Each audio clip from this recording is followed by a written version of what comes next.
ನಮಸ್ತೆ ವೀಕ್ಷಕರೇ, ಬಾಳೆಹಣ್ಣು ಚೆನ್ನಾಗಿ ಹಣ್ಣಾಗಿದೆ. ಈಗ ಬಾಳೆಹಣ್ಣಿನ ದೋಸೆ ಹೇಗೆ ಮಾಡೋದು ಅಂತ ನೋಡೋಣ. 2 ಗ್ಲಾಸ್ನಷ್ಟು ದೋಸೆ ಅಕ್ಕಿಯನ್ನು ನೀರಿನಲ್ಲಿ ನೆನೆಸಿ ಇಡಬೇಕು. ನೀವು ಬೇರೆ ದೋಸೆಗೆ ಹೇಗೆ ನೆನೆಸ್ತೀರಾ ಅದೇ ಥರ ನೆನೆಸಿ ಇಟ್ಕೊಳ್ಬೇಕು. 15 ಬಾಳೆಹಣ್ಣನ್ನು ಸುಲಿದು ಇಟ್ಕೊಂಡಿದ್ದೇನೆ. 1 ಅಚ್ಚು ಬೆಲ್ಲವನ್ನು ತುರಿದು ಇಟ್ಕೊಂಡಿದ್ದೇನೆ. ನಿಮ್ಮ ಸಿಹಿಗೆ ತಕ್ಕ ಬೆಲ್ಲವನ್ನು ತೆಗೆದುಕೊಳ್ಳಿ. ಬಾಳೆಹಣ್ಣು ಎಷ್ಟು ಸ್ವೀಟ್ ಇದೆ ನೋಡಿಕೊಂಡು ಬೆಲ್ಲವನ್ನು ತೆಗೆದುಕೊಳ್ಳಿ.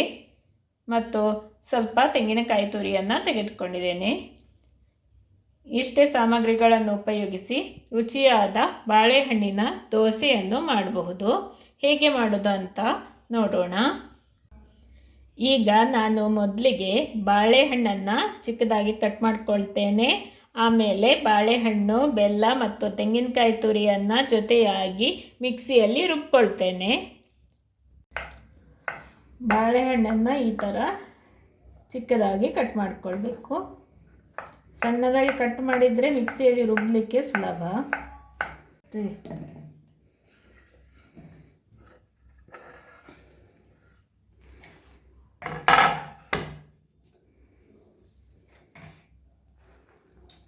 ಕಾಯಿ ತುರಿ,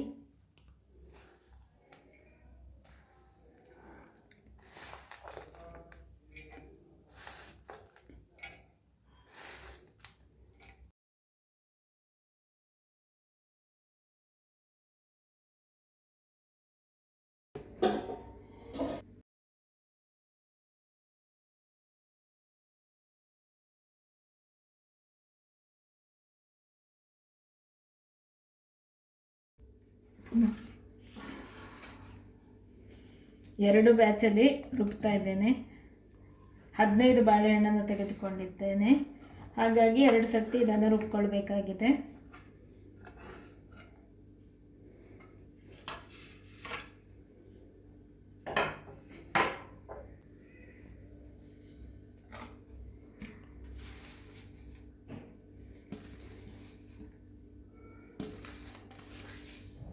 ಸ್ವಲ್ಪ ಬೆಲ್ಲ ಬಾಕಿತ್ತು, ಅದನ್ನು ಹಾಕಿ ಈ ಬಾಳೆಹಣ್ಣನ್ನು ರುಬ್ಬಿ ತಂದೆ.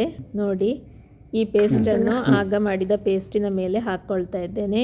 ಇಷ್ಟು ಬಾಳೆಹಣ್ಣಿನ ಪೇಸ್ಟ್ ಆಗಿದೆ. ಅಕ್ಕಿ ಚೆನ್ನಾಗಿ ನೆನೆದಿದೆ. ದೋಸೆ ಅಕ್ಕಿಯನ್ನು ತೆಗೆದುಕೊಂಡಿದ್ದೇನೆ.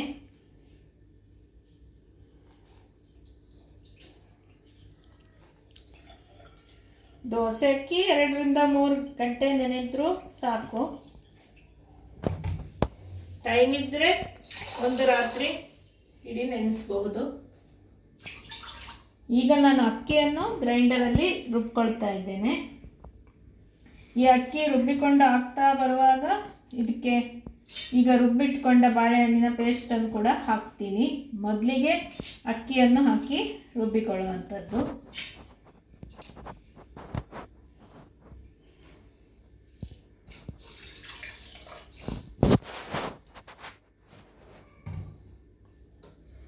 ಗ್ರೈಂಡರಲ್ಲಿ ಕಡಿದ್ರೆ ತುಂಬ ಚೆನ್ನಾಗಿ ಬರ್ತದೆ ಅಂತ ಇವತ್ತು ಗ್ರೈಂಡರಲ್ಲಿ ಕಡಿತಾ ಇರೋದು, ರುಬ್ಕೊಳ್ತಾ ಇರೋದು. ಮಿಕ್ಸಿ ಕೂಡ ಮಾಡಬಹುದು.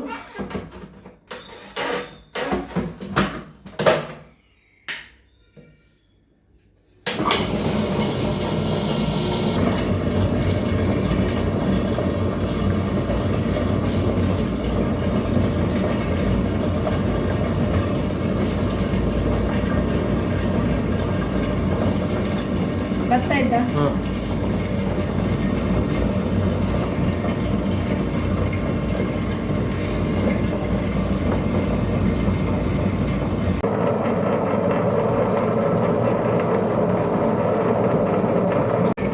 ಅಕ್ಕಿ ಅರ್ಧ ರುಬ್ಬಿ ಆದಾಗ ರುಬ್ಬಿದ ಬಾಳೆಹಣ್ಣಿನ ಪೇಸ್ಟನ್ನು ಹಾಕ್ಕೊಳ್ತಾ ಇದ್ದೇನೆ. ಎಲ್ಲ ಚೆನ್ನಾಗಿ ಮಿಕ್ಸ್ ಆಗಿ ಹಿಟ್ಟು ದಪ್ಪವಾಗಿ ರುಬ್ಬಿ ಬರ್ತದೆ.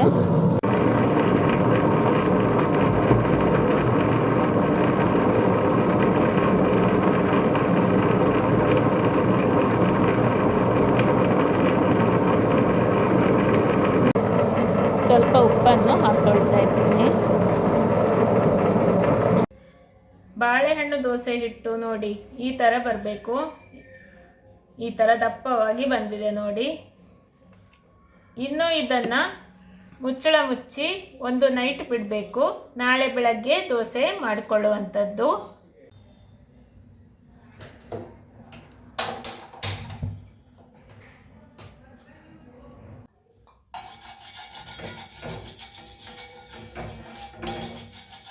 ತವಕ್ಕೆ ಸ್ವಲ್ಪ ಎಣ್ಣೆ ಸವರ್ಕೋಬೇಕು. ಚೆನ್ನಾಗಿ ಬಿಸಿ ಆಗಲಿ. ಆಮೇಲೆ ದೋಸೆಯನ್ನು ಹಾಕ್ಕೊಳ್ಳುವಂಥದ್ದು. ನೋಡಿ, ದೋಸೆ ಹಿಟ್ಟು, ಬಾಳೆಹಣ್ಣು ದೋಸೆ ಹಿಟ್ಟು ಈ ಥರ ಬರಬೇಕು. ಒಂದು ರಾತ್ರಿ ಫರ್ಮೆಂಟ್ ಆಗಲಿಕ್ಕೆ ಇಟ್ಟಿದ್ದೇನೆ.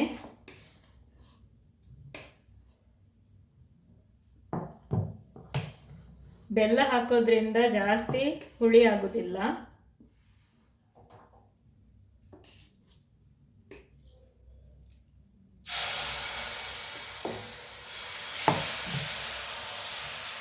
ಕಾದ ತವದಲ್ಲಿ ದೋಸೆಯನ್ನು ಹಾಕೊಂಡಾಯಿತು. ಇನ್ನು ಮುಚ್ಚಳ ಮುಚ್ಚಿ ಬೇಯಿಸುವಂಥದ್ದು. ಇಲ್ಲಿ ನಾನು ಕಬ್ಬಿಣದ ತವವನ್ನೇ ಉಪಯೋಗಿಸಿದ್ದೇನೆ. ನಾನ್ ಸ್ಟಿಕ್ಕಲ್ಲಿ ಕೂಡ ಮಾಡಿಕೊಳ್ಬಹುದು.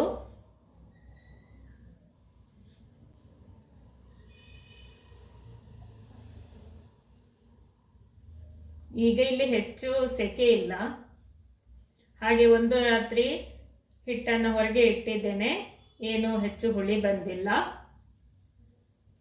ತುಂಬ ಸೆಕೆ ಇರುವ ಜಾಗ ಅಂತ ಅಂದರೆ ಒಂದು 2 ರಿಂದ 3 ಗಂಟೆಗಳ ಕಾಲ ಹಿಟ್ಟನ್ನು ಹೊರಗಿಟ್ಟು ಆಮೇಲೆ ಫ್ರಿಜ್ಜಿನಲ್ಲಿ ಇಟ್ಕೊಳ್ಬಹುದು. ಮುಚ್ಚಳ ತೆಗಿತಾ ಇದ್ದೇನೆ ನೋಡಿ. ಈಗ ಇದಕ್ಕೆ ಸ್ವಲ್ಪ ತುಪ್ಪವನ್ನು ಹಾಕ್ಕೊಳ್ಬೇಕು.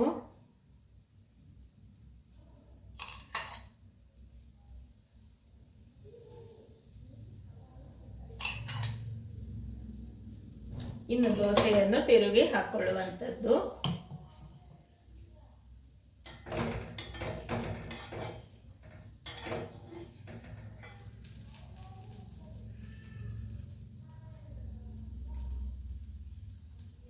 ಇದೇ ದೋಸೆ ಹಿಟ್ಟಿನಲ್ಲಿ ಅಪ್ಪವನ್ನು ಕೂಡ ಮಾಡಿಕೊಳ್ಳಬಹುದು. ಪಡ್ಡು ಕಾವಲಿಗೆಯಲ್ಲಿ ಹಾಕಿದ್ರೆ ಪಡ್ಡು ಆಗ್ತದೆ. ಸಿಹಿ ನಿಮ್ಮ ಸಿಹಿಗೆ ತಕ್ಕಷ್ಟು ಸ್ವೀಟ್ ಮಾಡಿಕೊಂಡ್ರೆ ಆಯಿತು. ಸ್ವಲ್ಪ ಆಗಲಿ.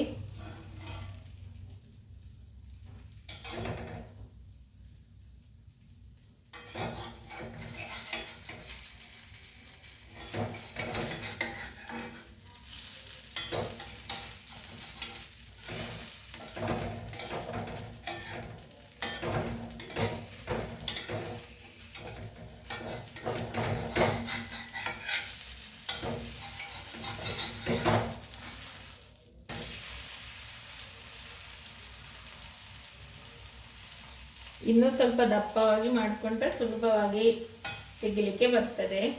ಸ್ವಲ್ಪ ತೆಳು ಆಯ್ತು ನಾನು ಮಾಡಿರೋದು. ಏನು ಎಡಿಟಿಂಗ್ ಮಾಡಿಲ್ಲ,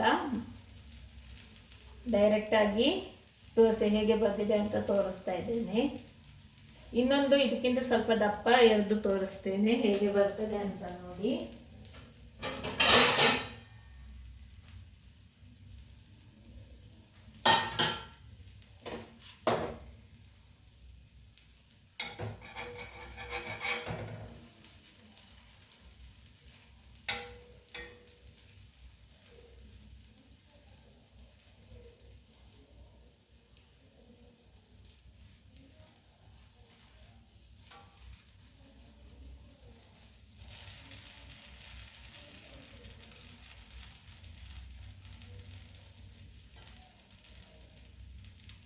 ಈ ದೋಸೆ ಹೆಚ್ಚಿನವರಿಗೆ ಇಷ್ಟ ಆಗ್ತದೆ.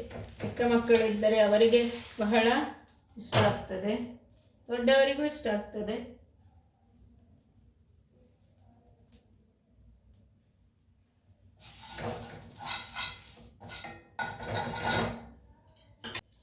ಈಗ ನಾನು ಇನ್ನೊಂದು ದೋಸೆ ಎರಿತೇನೆ ನೋಡಿ.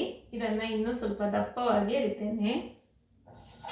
ಹೇಗೆ ಬರ್ತದೆ ನೋಡೋಣ.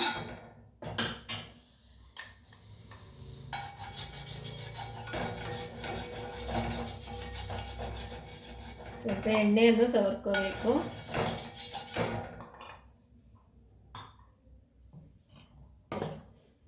ನೀವು ಮೊದಲ ಬಾರಿಗೆಲ್ಲ ಮಾಡ್ತಾ ಇದ್ರೆ ನಾನ್ ಸ್ಟಿಕ್ ತವಾ ಇದ್ರೆ ಅದರಲ್ಲೂ ಮಾಡ್ಕೊಳ್ಬಹುದು ನೋಡಿ. ಈಗ ಸ್ವಲ್ಪ ದಪ್ಪವಾಗಿ ಮಾಡ್ಕೊಂಡಿದ್ದೇನೆ.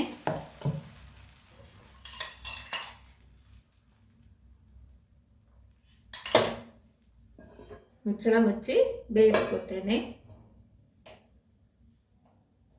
ನೋಡಿ ಫ್ರೆಂಡ್ಸ್. ಈಗ ದೋಸೆ ಬೆಂದಿದೆ ಅಂತ ನೋಡೋಣ.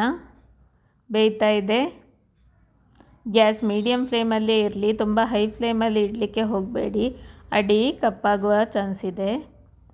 ಸ್ವಲ್ಪ ತುಪ್ಪವನ್ನು ಹಾಕ್ಕೊಳ್ಳಿ. ಮೊದಲೇ ತುಪ್ಪ ಹಾಕ್ಕೊಂಡಿದ್ರೆ ಮತ್ತೆ ಪುನಃ ಹಾಕ್ಕೊಳ್ಳೋದು ಬೇಡ. ನಿಮಗೆ ಹೇಗೆ ಸರಿಯಾಗುತ್ತೆ ಹಾಗೆ ಹಾಕ್ಕೊಳ್ಳಿ. ಇನ್ನು ಈ ದೋಸೆಯನ್ನು ತಿರುವಿ ಹಾಕ್ಕೋಬೇಕು.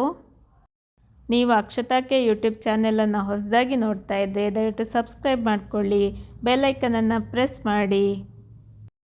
ನೀವು ಬಾಳೆಹಣ್ಣು ದೋಸೆ ಮಾಡ್ತಾ ಇದ್ದರೆ ಹೇಗೆ ಮಾಡ್ತೀರಾ ಎಂದು ಕಮೆಂಟ್ ಮೂಲಕ ತಿಳಿಸಿ.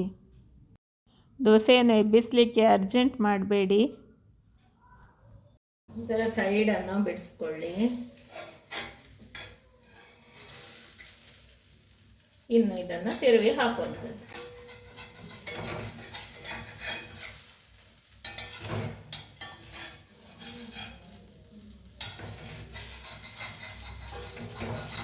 ನೋಡಿ ನೀಟಾಗಿ ಬಂದಿದೆ.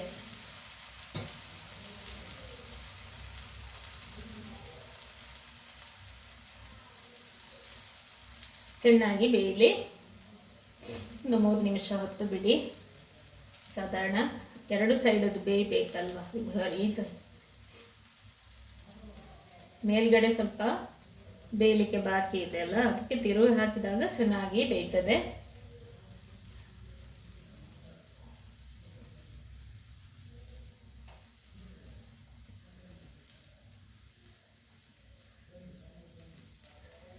ದೋಸೆಯನ್ನು ತೆಗೆಯುವಾಗ ನೋಡಬೇಕು, ಎಬ್ಬಿಸುವಾಗ ಸೈಡಿಂದ ಫಸ್ಟ್ ಸ್ವಲ್ಪ ಬಿಡಿಸ್ಕೊಂಡು ಆಮೇಲೆ ತಿರುವಿ ಹಾಕ್ಕೊಳ್ಳಿ. ಆಗ ಚೆನ್ನಾಗಿ ಬರ್ತದೆ, ಹರಿಯುವುದಿಲ್ಲ.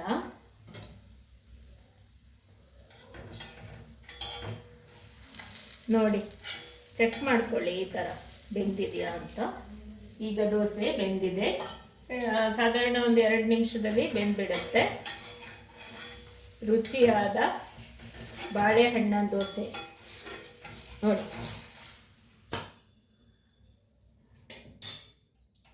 ರುಚಿಯಾದ ಬಾಳೆಹಣ್ಣಿನ ದೋಸೆ ಸಿದ್ಧವಾಗಿದೆ.